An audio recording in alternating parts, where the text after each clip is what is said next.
दोस्तों, जो लोग यूपीपीएससी की तैयारी बहुत ही ईमानदारी और मेहनत के साथ कर रहे हैं वो ये जानकर शॉक्ड हो गए थे, इवन मैं भी शॉक्ड हो गया था कि यूपीपीएससी का भी एक एग्ज़ाम हुआ था यूपीपीसीएस जे।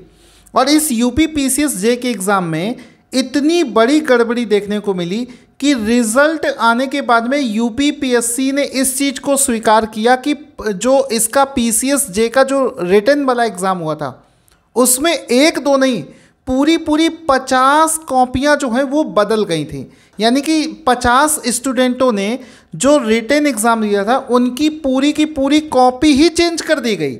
मतलब ये किसी भी तरीके से इतने बड़े आयोग के साथ में अगर ऐसा हो रहा है तो इससे कहीं ना कहीं हम लोगों के मन में विश्वास कम होने लगता है। कि विश्वास ये कम होने लगता है कि इतना कोई कभी नहीं सोच सकता था कि 50 कॉपियाँ बदली जा सकती हैं। सोचो कि और ये सब कब हुआ है, रिजल्ट ऑलरेडी अनाउंस किया जा चुका था और उसके बाद में फिर आयोग ने इस चीज़ को स्वीकार किया। और वो भी कब स्वीकार किया, आपको पता होगा, अभी तक आयोग किसी भी चीज़ की ट्रांसपेरेंसी नहीं रख रहा था। ना तो वो प्रीलिम्स की कट ऑफ रिलीज़ कर रहा था टाइम से, ना तो वो रिटर्न की आंसर कीज दिखा रहा, कॉपियाँ चेक करवा रहा था। पहली बार ऐसा हुआ कि आयोग ने रिटन जो कॉपी थी उसको चेक कराया, बच्चों को मौका दिया कि वो आकर चेक करें।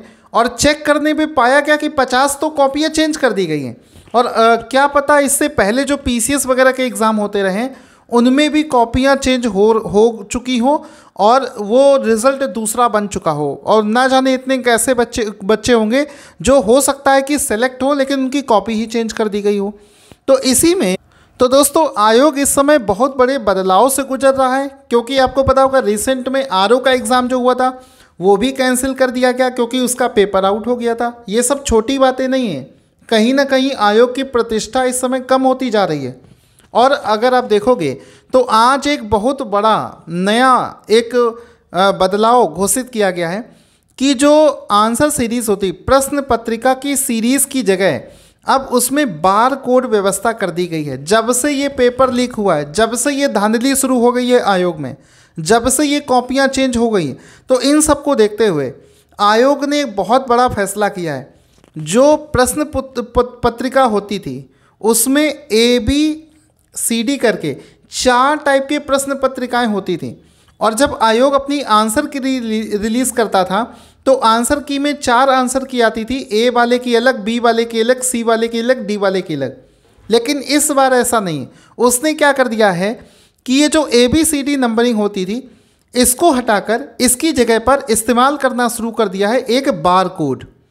आप बार कोड को स्कैन करोगे आपको आंसर की मिल जाएगी। और ये चीज़ पहली बार करी गई है धांधली को रोकने के लिए, नकल को रोकने के लिए, पेपर आउट जो हो रहा था उन सब चीज़ों को और स्ट्रिक्ट बनाने के पर्पज़ से इसको किया गया है।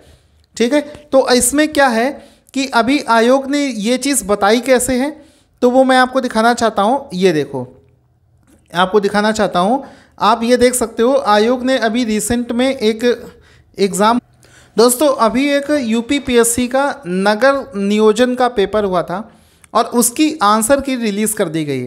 और उस आंसर की को आप देखोगे तो इसमें कहीं पर भी ABCD आपको जो 4 ये कोडिंग हुआ करता था उसकी जगह पर अब यहाँ पर आप देख सकते हो प्रश्न पत्रिका का बार कोड। अब इसका बार कोड दिया गया है, इसमें ABCD नहीं दिया गया है। और आगे जो PCS का आप एग्ज़ाम दोगे या फिर RO का एग्ज़ाम दोगे तो संभवतः उसमें भी आपको ABCD ना मिलकर आपको बार कोड के फॉर्म में पेपर मिलेगा। तो यहाँ पर आप देख सकते हो इसमें आंसर की कुछ इस तरीके से, अभी लेटेस्ट जो पेपर हुआ है उसकी आंसर की कुछ इस तरीके से रिलीज़ करी गई थी। बाकी सब कुछ सेम रहेगा, बस इसमें जो ABCD लिख रहा था अब उसकी जगह पर एक बार कोड ने उसकी जगह ले ली है। और आयोग में जितने भी नए अपडेट होते रहें वो सब कुछ आपको समय से समय बताया जाएगा।